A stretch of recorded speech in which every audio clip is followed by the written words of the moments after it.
और एक चीज मेरे को बड़ा खराब लगती है, मेरी पढ़ाई लिखाई गुजरात और दिल्ली हुई है, और मैंने एक चीज हमेशा सुना है बाहर रह के कि यार ये व्यक्ति यूपी बिहार वाला है। आप महाराष्ट्र में चले जाइए, गुजरात चले जाइए, दिल्ली चले जाइए, आपको नीचे नजर से देखा जाता है। 25 करोड़ की जनसंख्या उत्तर प्रदेश की है, और 25 करोड़ में 80 लोकसभा सीट हम यहाँ से देते हैं। सबसे बड़ा राज्य हमारा है, कई देशों से बड़ा उत्तर प्रदेश है। उसके बावजूद भी आप बताना, आपके लड़के बच्चे बाहर नौकरी के लिए जा रहे हैं, पढ़ाई के लिए अच्छी पढ़ाई करनी है तो बाहर जाना पड़ता है। शिक्षा स्वास्थ्य की बात हुई, अच्छी अस्पताल की बात हुई तो उनको बाहर जाना पड़ेगा। क्यों आप महाराजगंज में हमारे युवाओं को नौकरी नहीं दोगे? क्या कमी है महाराजगंज में, क्या कमी उत्तर प्रदेश में? ये सब सवाल आपका होना चाहिए। अगर मैं गलत कह रहा हूं तो आप बताइए। हम लोग बार बार कहते हैं जब एक घर बनाते हैं जहां 4-5 लोग का परिवार रहता है, उस घर को बनाने में भी एक जमाना लग जाता है। दादा कमाता है, फिर बाप कमाता है, फिर बेटा कमाता है, तब मिलजुल के एक घर बनता है। इतना आसान नहीं है। भारत तो एक देश है, 140 करोड़ जनसंख्या है यहाँ। इस देश को बनाने में कांग्रेस ने जो समय लगाया, कांग्रेस ने जो मेहनत की 60 सालों तक, उसको ये लोग 10 साल में खराब कर रहे हैं। हम लोगों ने हर धर्म को, हर जात को आगे बढ़ाया। हम लोगों ने हमारे पिछड़े जातियों को, दलित भाइयों को, सबको आगे लेके आने का काम किया। उत्तर प्रदेश में अभी योगी सरकार है, सब लोग कहते हैं बाबा की सरकार है, बुलडोजर चला देते हैं, महिलाओं का बहुत अच्छा हो गया। लेकिन आप पढ़ेंगे तो पता चलेगा सबसे ज्यादा अपराध यूपी में हुआ है महिलाओं के खिलाफ। और ये मैं नहीं कह रहा, ये अभी कुछ समय पहले, कुछ हफ्ते पहले एनसीआरबी जो सरकार द्वारा डेटा होता है, हर खिलाफ अपराध है, वो सरकार का डेटा है, ये मैं नहीं कह रहा। तो ये सब आप लोग को जानना चाहिए, आप लोग को ये समझना चाहिए कि क्या हो गया। सरकार के आते ही युवा बेरोजगार घूम रहे हैं। तो ये सरकार में महिला सुरक्षित नहीं है। हमने मणिपुर में देखा, हमारे देश की सीमा सुरक्षित नहीं है। लगातार चाइना वाले अरुणाचल और लद्दाख में लगातार घुसने का प्रयास कर रहे हैं भारत की सीमाओं पे। हमारे यहाँ किसान सुरक्षित नहीं है।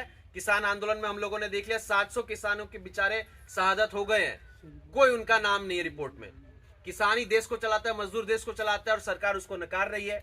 अजय मिश्रा टेनी ने अपने गाड़ी से कुचल दिया, उनके बेटे ने, कोई इन पे कार्रवाई नहीं हुई है। हमारे उत्तर प्रदेश के लखीमपुर से आते हैं वो। तो आप लोग को एक प्रश्न पूछना है सरकार से। और अभी 2 दिन पहले तो हमारे देश का संसद भी सुरक्षित नहीं रहा। वहाँ भी कुछ लोग आके संसद में घुस गए।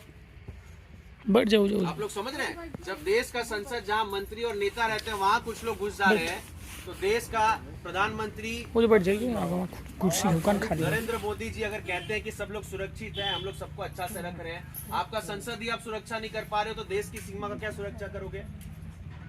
तो आप लोग को ये समझना है, आप जानना है। और उत्तर प्रदेश में मैं एक चीज कहता हूँ, मैं भी बलिया से आता हूँ, और 63वां जिला है उत्तर प्रदेश में। हर जिले में मैं जा रहा हूँ भारत जोड़ो यात्रा के बाद। 6 करोड़ की जनसंख्या है वहाँ दीदी, माता जी, वहाँ अनेकों कंपनियां हैं। हमारे यहाँ से युवा बेचारे वहाँ लेबर का काम कर रहे हैं, वहाँ रहते हैं। रात बिरात माता पिता को कुछ हो जाए, ट्रेन में बोरियों की तरह लदा के जनरल डब्बा में आते हैं, और जो वहाँ कमाए यहाँ इलाज में निकाल देते हैं। तो स्थिति बड़ी दयनीय है। हमारे जीवन की 3 मूलभूत सुविधाएं मैं हर जगह कहता होती है। बच्चे हैं उनको शिक्षा दे दो, युवा को रोजगार दे दो, अब बुजुर्गों को स्वास्थ्य और चिकित्सालय की व्यवस्था दे दो, जीवन सिंपल और बड़ा बढ़िया हो जाएगा। यही 3 चीज चाहिए ना, बच्चों को शिक्षा, युवा को रोजगार, बड़े बुजुर्गों को स्वास्थ्य और चिकित्सालय की सुविधा। और शिक्षा पे ये लोग टैक्स ले रहे हैं बीजेपी वाले। युवाओं की स्थिति देख लीजिए रोजगार में क्या है, अब बुजुर्गों की स्थिति देख लीजिए, आज के दिन में दवाई ले लीजिए माता जी, कितना महंगा हो गया है। तो ये सब आपकी मूलभूत सुविधाएं, आपको इसी पे लड़ना है। जो नेता आपके बीच आके स्वास्थ्य, शिक्षा, रोजगार की बात करेगा, उसी को चुनना है आपको। और इतने हम बेवकूफ नहीं है। उत्तर प्रदेश में 35 साल से कांग्रेस नहीं है। उत्तर प्रदेश में आपको काम करना है तो आपको कांग्रेस को लेके आना पड़ेगा। आपने बसपा को देख लिया, मायावती जी कहती है मैं दलित हूं तो मुझे वोट दे दो, आप लोग वोट दे देते हो। अब मैं ब्राह्मण हूं, कहूं कि मैं ब्राह्मण हूं, मुझे वोट दे दो ब्राह्मणों के बीच जाके, तो मैं आपको काम नहीं करके दूंगा। क्यों? क्योंकि मुझे पता है ये ब्राह्मण है इसलिए मुझे वोट दे रहा है। समझ रहे हैं आप चीजों को? तो मैं आपको काम क्यों करके दूंगा? मायावती आपके बीच, आप कहो आप दलित है, ठीक है, हमारी बहन है, लेकिन आप हमें काम करके दो। इसका मतलब आप भी दलित है, ये खड़े हो जाएंगे, आप इनको वोट दे देंगे। अगर ये कहेंगे मैं काम करूंगा, स्वास्थ्य, शिक्षा, रोजगार दूंगा, तब आप वोट दीजिए। समझ रहे हैं आप चीजों को। हाँ। यादव है हमारे यहाँ उत्तर प्रदेश में इसी तरीके से जात में बांट दिया गया है। अखिलेश यादव कहते हैं कि यादव को वोट दे दो, आप वोट दे देते हो। हमारे वहाँ ओम प्रकाश राजभर है, कहते हैं राजभर को वोट दे दो, वोट दे देते हो। ऐसा नहीं करना है।